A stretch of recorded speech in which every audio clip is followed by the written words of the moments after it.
in real estate, there has been a very serious problem with racism. What are your thoughts on PAREA being a threat to existing appraisers and Appraisal Institute members?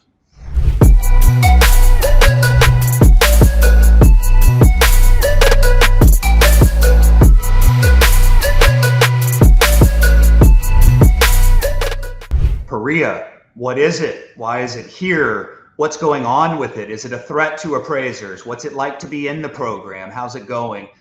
Market Moves with Mark and Jeff here. We are on episode 5, discussing all things PAREA. We are covering a mini series as we start out this podcast on real estate and appraisal and business, covering specifically PAREA. Recording our 5th episode here, excited to get into the topic with a wonderful guest right at the center stage of PAREA, boots on the ground sort of stuff. We are lucky enough to have with us Dr. Cindy Chance, recently appointed CEO of the Appraisal Institute. Cindy, I think it's just a wonderful person to be speaking on this topic, given her background. Senior Associate Dean at Georgetown University, non-degree programs in academic innovation, which is speaks PAREA, Executive VP at ULI, Learning and Product Councils, and then here joining the Institute while the launch of PAREA is ongoing and here on the street. So we are very fortunate to have her and be talking about PAREA and what all is going on since this thing launched late last year. Really glad to have her, Mark. I was proud of myself for getting Sean Telford to consent to come and talk with us, and then you went and one-upped me. So thanks a lot. The ball is now in my court to try to top this, and I don't know that we'll be able to. But with that, let's bring Cindy in. I'd love to start the conversation. Great. Hello. Thank you for having me. Well, thank you for coming. Sure appreciate it. I think you should go by Dr. Chance more often than you do. It is such a good name. I would love to go by Dr. Chance, except if somebody has a medical emergency, I can't do anything for them. So might be better to just go by Cindy. Well, I was CPR ad hoc. Cindy, I was just kind of going through your resume and introduction. I think what an interesting background you have at a time that the Institute and the industry is launching something like PAREA, kind of an innovative academic solution to very, I guess, windy road of experience in the appraisal industry. So we're really glad to have you here talking about it. Thank you. I really appreciate it. My introduction to PAREA happened when I came aboard in September as CEO. And I have to say, I learned about PAREA at the same time I was really learning about the challenges that appraisers face. So it's been exciting and interesting. And I think we're all learning together about what we can do to help with this experience requirement. Beautiful. Well, I'm excited about that and excited to dive deep. Before we do, there is one topic that I would be remiss not to bring up here for anybody listening. I think they would love to hear about the feedback you have gotten from the essay. Essay that is appraising the false narrative of appraisal bias. I read that, certainly said a lot of things very eloquently in a way that I was struggling for a few years to communicate. I felt like I was being misunderstood and in the middle of this and having a hard time expressing kind of how I saw it, the industry, how I saw it, my coworkers as I saw it. So what sort of feedback have you gotten?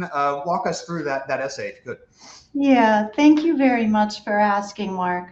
So first, let me say it's an incredibly challenging issue to discuss for anyone, but particularly for appraisers. So I think when research first came out that was saying, look, there's bias in appraisals, appraisers who are highly ethical professionals, who are dedicated to the public trust, who sign every single appraisal saying that this is an unbiased conclusion on value, I think it was extremely hard for appraisers themselves to say that's not the case, because they thought, we try so hard. Could it be the case? I mean, truly, I think there was concern. what I did when I came in, and my background, I have a PhD in philosophy, my background is ethics, was look really carefully at the research and at what it showed, because we were concerned. And frankly, a lot of our professionals had looked at the research carefully. What the research really showed was what we already knew. In real estate, there has been a very serious problem with racism that's systemic reflection of practices of governments and banks over decades and decades, best understood as redlining, which really prevented homeowners who were Black from having the opportunity to purchase and get loans in any area they wished. And frankly, those practices have been terrible. It's well known. They've hurt all of us because they separated us from one another. They especially hurt Black Americans in their ability to accumulate property and wealth, which, you know, the normal American way of becoming better off. So I want to start by saying no one has any question whether that history is present. We all know that it is, and it's a terrible history. The issue is that when you're actually doing research based on assessments, you're going to pick up that historic issue, and often what you're looking at is socioeconomic factors. And that's what a lot of the research showed. What the research wasn't about was actual appraisals. We understand to be that complex process where there's data collection of a home, and then there's a whole lot of analysis of that particular property. So one issue is, you know, the data just wasn't showing what folks thought it was, and the concerns were therefore misplaced. The other thing that just appraisers haven't done a great job of talking about, and it's normal, it's hard to talk about yourself like this, is what appraisers actually do. I'm an outsider. Maybe it's easier for me to talk about what appraisers actually do. What they actually do is they are educated to be able to provide this completely unbiased opinion of value based on the property. It doesn't have anything to do with the person who owns the property. It's based on the property, and it's very complex analysis of data. So that's what I talked about. I talked about how the practice of appraising is all about eliminating bias, and the kinds of common biases that occur in all human judgments aren't racism. They're biases that are reflective of our normal kind of cognitive dispositions that are ways that evolutionarily we've been kept from harm. So for instance, we're all very risk averse. We're twice as likely to avoid a negative outcome as we are to pursue a positive outcome. It's hard to eliminate that bias in judgment, but that's one of the things that any kind of disciplined practice teaches you to eliminate. So when we talk about bias in appraisals, we're talking about normal kinds of biases almost entirely that are trying to be eliminated. And you can hear as I talk about this, I mean, it's complicated. This is why it's been, I think, really hard to respond well, because you don't want to say nobody should fear racism. There is racism in our world. And you don't want to say there's no racism in real estate. There has been. But what we do want to say is appraisers are not highly subject to bias that is racism. Appraisers have a discipline of eliminating biases that are normal features of human judgments in order to get to fair, unbiased opinions of value. And appraisers are not permitted to consider individual qualities of a homeowner when it comes to evaluating a property. And we all know this, but unfortunately, because of this narrative, the public doesn't know this. That is a huge issue, because appraisers are supposed to be protecting the public protecting the public by ensuring that what they're paying for a home is not too much. Seriously, this incredibly important role cannot be fulfilled properly if the public is fearful of appraisers. And so this is why it is so important for us to talk about this. And, you know, there are things for people to fear. Appraisers are not something to be feared, and certainly not by Black Americans. And we want to talk with people more about what appraisers know about home valuation, because that way we can reduce concern and also make sure that property ownership is available to more and more people, because it's such a fundamental driver of wealth creation.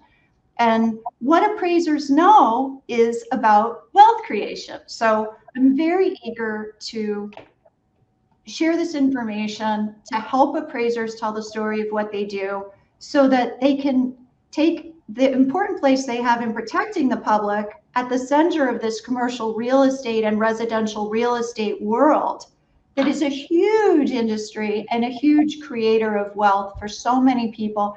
And we want everyone to be able to participate in that and not to fear participation in that. Boy, what a thank you for that. And I, you know, it's such an important topic. How we speak about it, what we say about it is so critical. And you do that really well. And you know, I get, it's just such an important topic that I am always nervous to misspeak or not say something that represents what I'm actually seeing or feeling. And you've done a really good job of that just here in this conversation, but in that essay and out and about around conferences. So thank you for doing that. Thank you very much. It is hard to talk about, and the fact that I taught ethics and social and political philosophy for more than a decade probably helps, because I have experience talking about difficult topics, but it doesn't make it easy. And we should have more conversations about it, even though it's hard. And, you know, I think another thing that's really important to say on this topic is just that appraisers need to take professional responsibility, and I know you know this, for making homeowners feel more comfortable and really explaining the process. And it's a level of professionalism that's extremely important at this moment where there are so many concerns, and we don't want to not take seriously what a homeowner may feel. You know, so to be able to say, hi, let me explain to you this process. I know you may be uncomfortable. That's super helpful. And I know it feels like an extra step when you know that that's not something to worry about, but it can really make people feel better. You know what, just that level of respect and taking the time to explain, and it may take a little while longer, but it's a mark of, you know, professionalism to do that. And I really applaud so many appraisers who are going the extra mile to be sure that everyone feels really comfortable with the process and what's happening. And that having been said, by the way, I know that more and more there are hybrid appraisals, and there are data collectors sometimes who are doing some of this work. And that, again, it makes the job of the appraiser a lot harder, because they're not actually participating then in the process from the very beginning, where that professional service-oriented contact can make such a difference. So I just want to say, you know, we're not terribly supportive of that in hybrid process, in part because it takes away that interaction with the person that can create a much better understanding of the work of the appraiser. And that's one of the reasons that, you know, we like to see appraisers being able to do the whole process where that's possible. Boy, this is ends up being a wonderful transition into PAREA. And one of the reasons why both Jeff and I have been, I don't want to speak for you exactly, Jeff, but have been supportive of this during the height of the disclosures to borrowers about the existence of bias within the appraisal process, and an appraiser out there working on it. We have gotten lots of complimentary feedback from borrowers in our business who we survey after an inspection, who are really happy to see diverse appraisers showing up at their property. They had understood there weren't any, and excited to see folks out there, and the industry is hard to break into. Yeah. For anyone. Definitely hard to break into if you don't know an appraiser already into it, and it's why it's getting the experience. That is the hard part, and enter PAREA, and here to try and solve some of the problems that we know we have in our space. Yeah, that's very true. So, the profession is a lot more diverse than people would think. And what we're seeing is that the numbers are looking much better than what we thought a few years ago, which leads me to think there have been some reporting issues, which, sometimes happens. So, the latest numbers I heard were more like 40% female, somewhere between 30 and 40, I'm not remembering. But yeah, there are lots of Black appraisers. There are lots of Asian appraisers, Latino appraisers, et cetera, and that's great.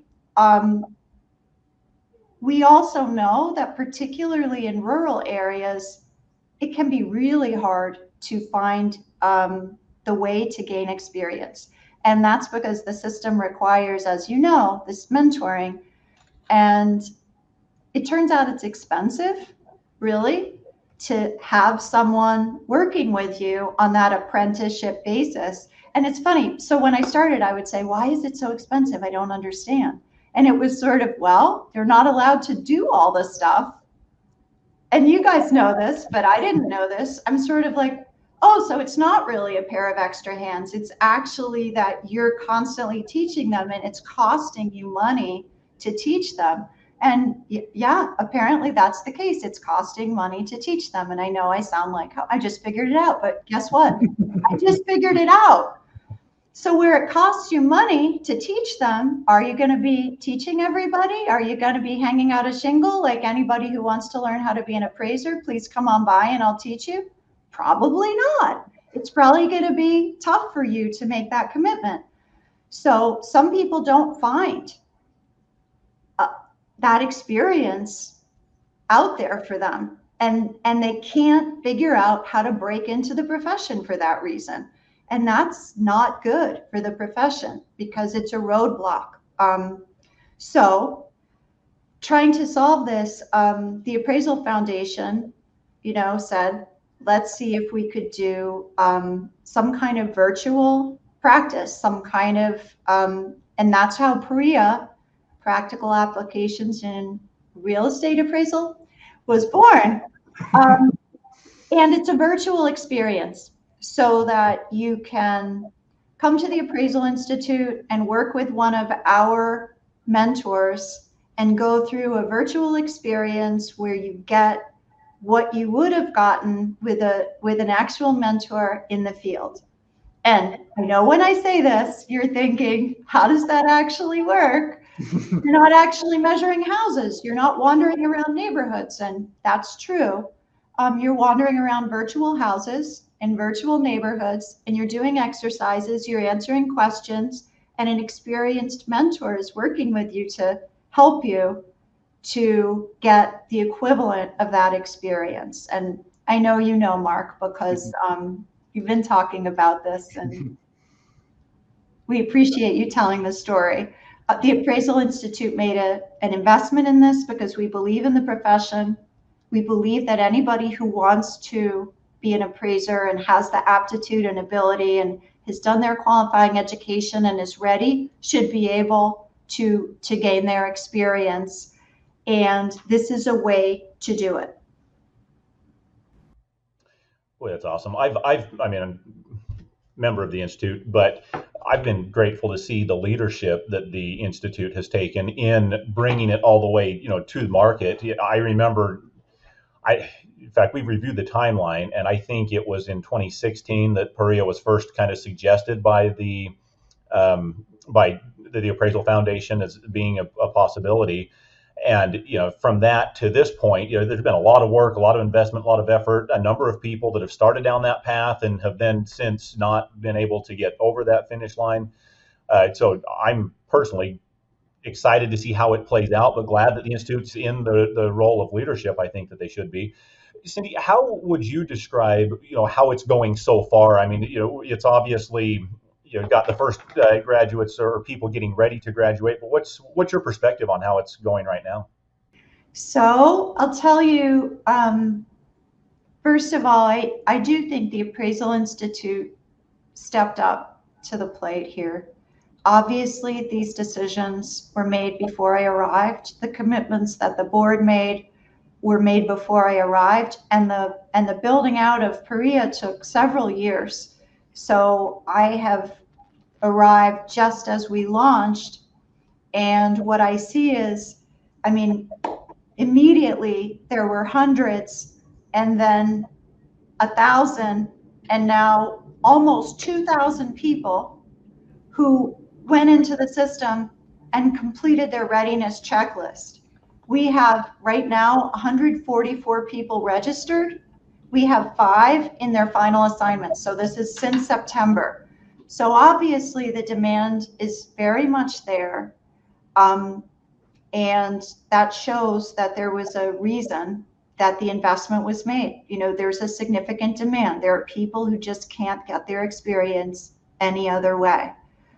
That having been said, it was also a regulatory challenge for the Appraisal Institute. We've been working on that. Now there are 35 states that are accepting PAREA. So that's a huge achievement for the Appraisal Institute, and I think a service to the profession. What I'll say too, and maybe this isn't going to sound quite so nice, but we shouldn't be in this alone. We're the nonprofit, and I get it. We're supposed to do the right thing for the profession, but we need support for PAREA too. It's expensive. We're finding that it's more costly than we would have anticipated, actually. And the amount that we're charging participants is not actually making ends meet. And I say that out of honesty, and also because I think I understand why so many for-profits decided not to try to build their own PAREA program. It's really hard to do. It's hard to do it well. And, so we're still looking for additional support. We're looking for companies to offer scholarships. We're hoping that the industry can step up and help us to support this effort.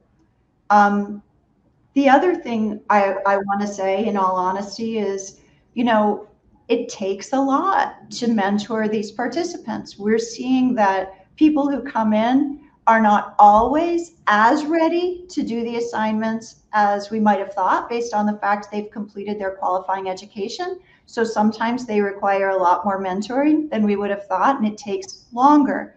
And again, that raises the cost, because mentors can work with fewer participants when it's taking longer to work with them. So we're seeing some of those issues.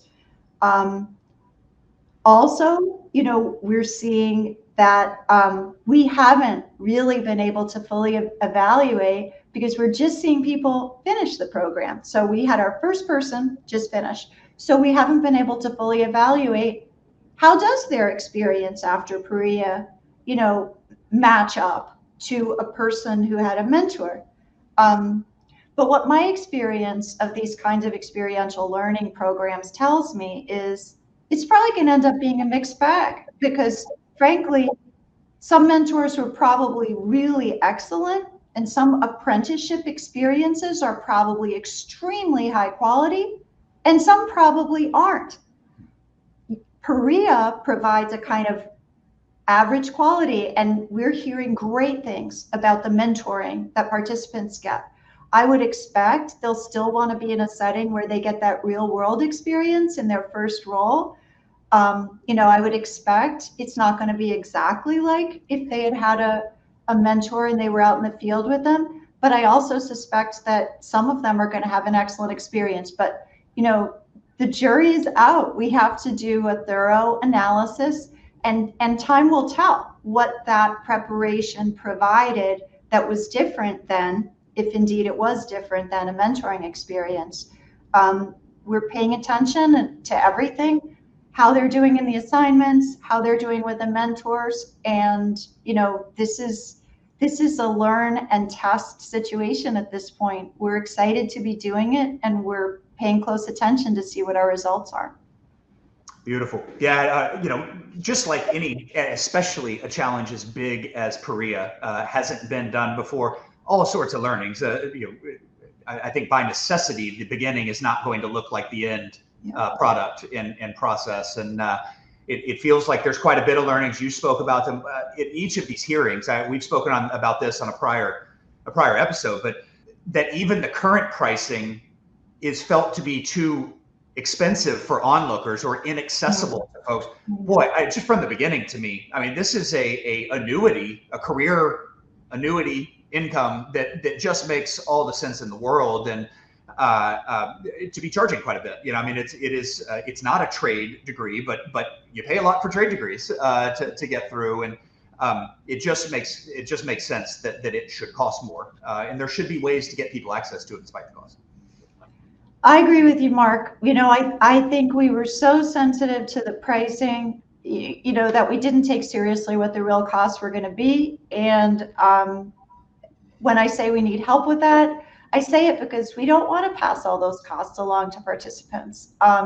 We know that it's hard enough to get into this profession. These folks are often working other jobs, to try to make ends meet, to be able to do this. So we want to see what can be provided to make this pencil out. But you're right, it's not a trade. It's worth an investment. It's a profession.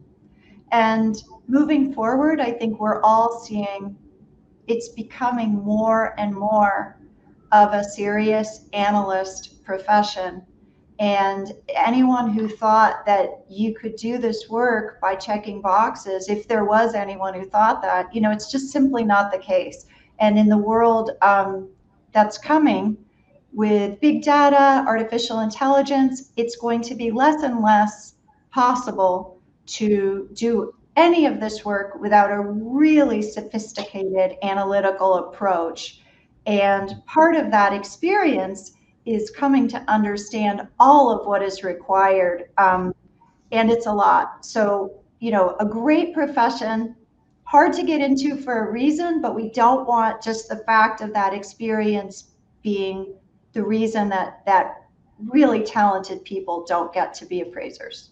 Absolutely. Yeah, we've spoken a bit about that the depth and breadth of the education that folks are getting through the PAREA experience pathway that the Institute is offering it is so much deeper than the average. Now there is a lot of real world experience that comes with the traditional pathway that is really good and certainly missing in the PAREA, but folks are going to need to get that. But on average, you don't control if your mentor does 3-bedroom, 2-bath, suburban homes always and never sees anything else.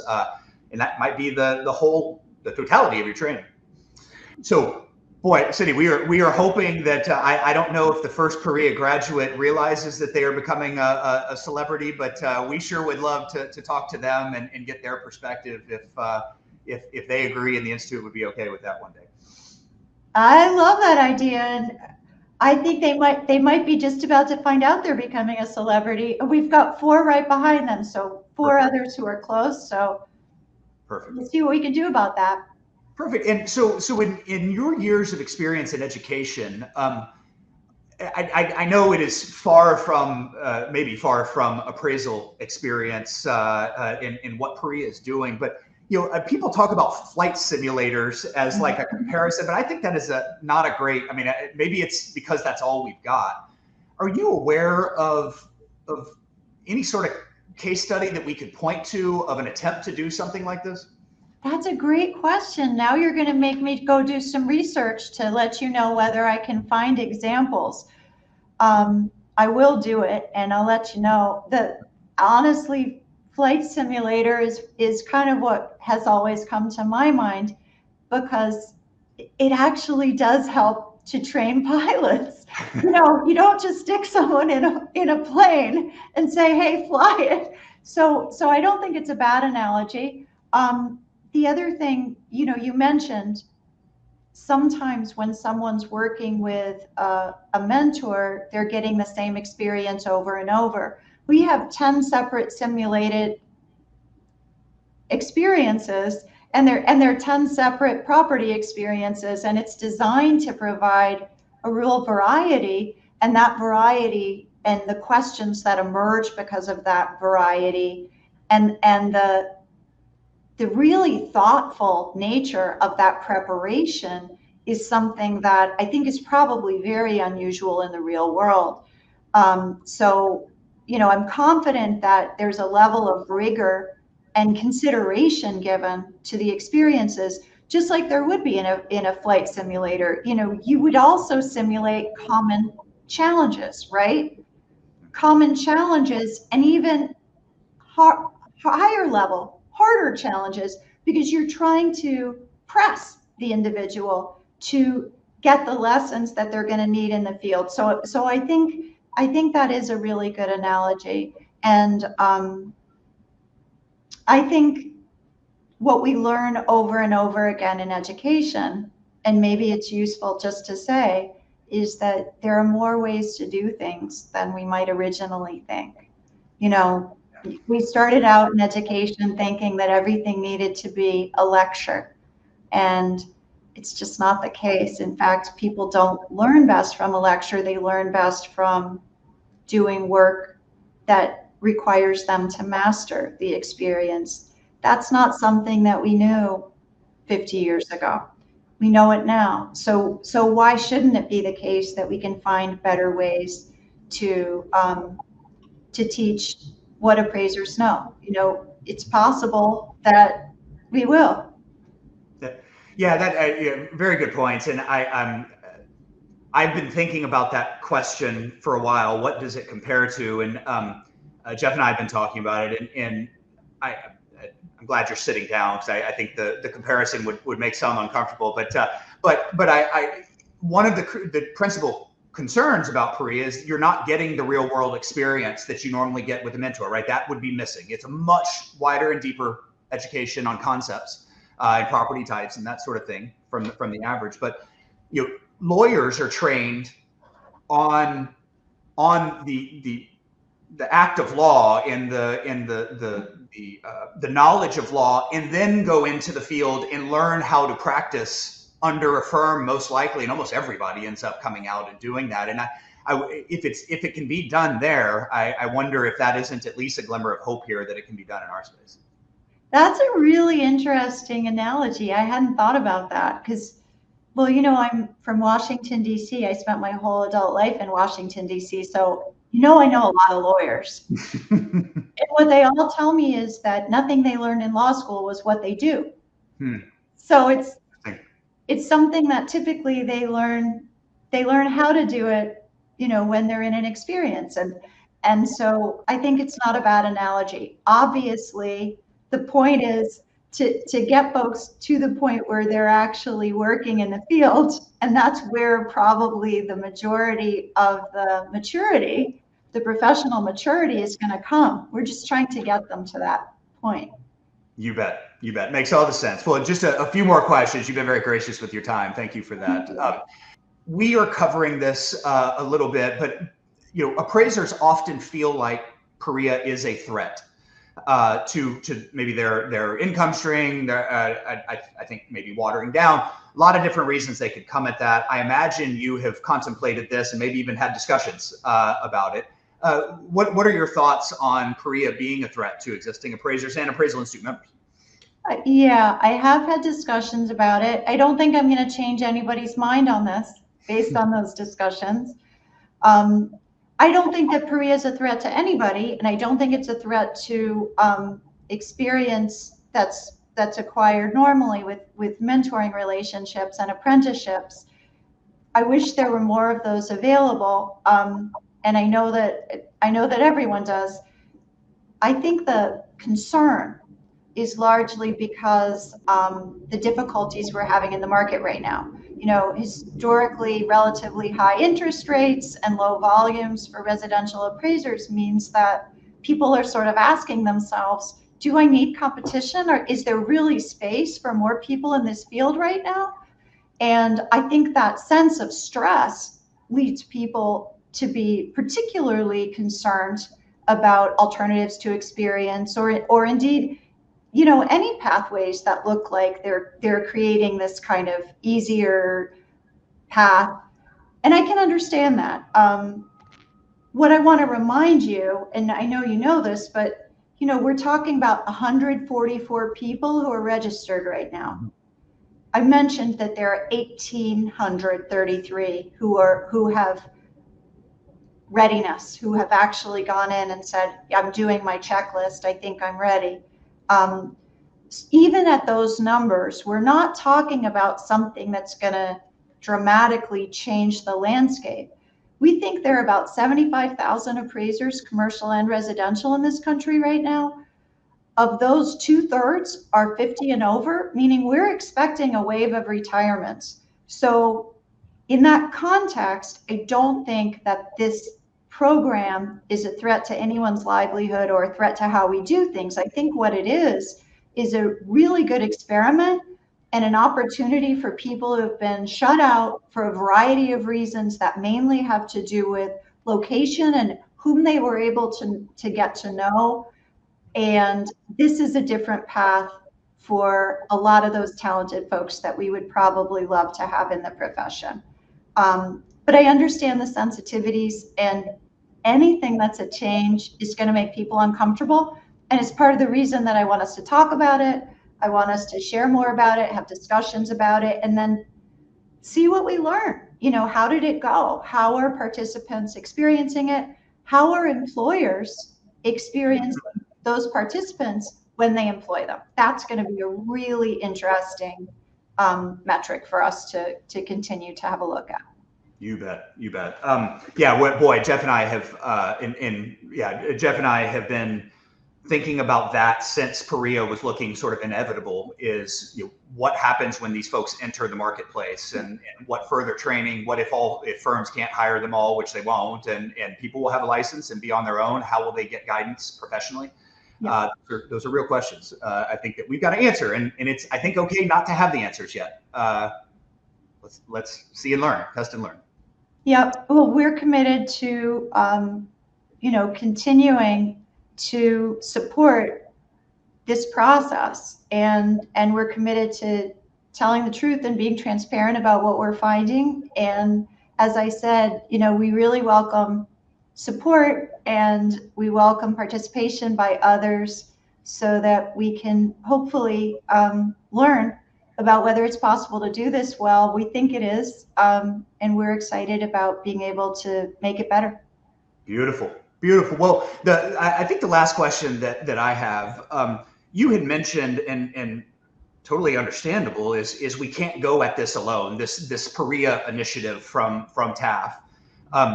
A number of folks have pulled out, and I would imagine, I don't know, but people, at least certainly Jeff and I, thought were, and I think had communicated to the foundation that they were going to see one through the finish line, have decided that it isn't feasible. I think it is mostly economics, as I understand. And I wonder, so you spoke about needing kind of stakeholders to join the Institute's effort, maybe economically or some other way. Is there a risk that there aren't others offering this? A risk to the sustainability of PAREA? I just wonder how you think about that landscape in the Institute. Is the Institute prepared to just be the only one offering it? That's a great question. I don't think there's a risk to us in being the only one offering it. We're the nonprofit, not the only nonprofit that is intended to support appraisers, but the biggest one. So in some ways, it's our responsibility to try to do these things that make a difference for the profession. So I don't think there's a risk to being the only one, but I think the risk is in supporting it all by ourselves.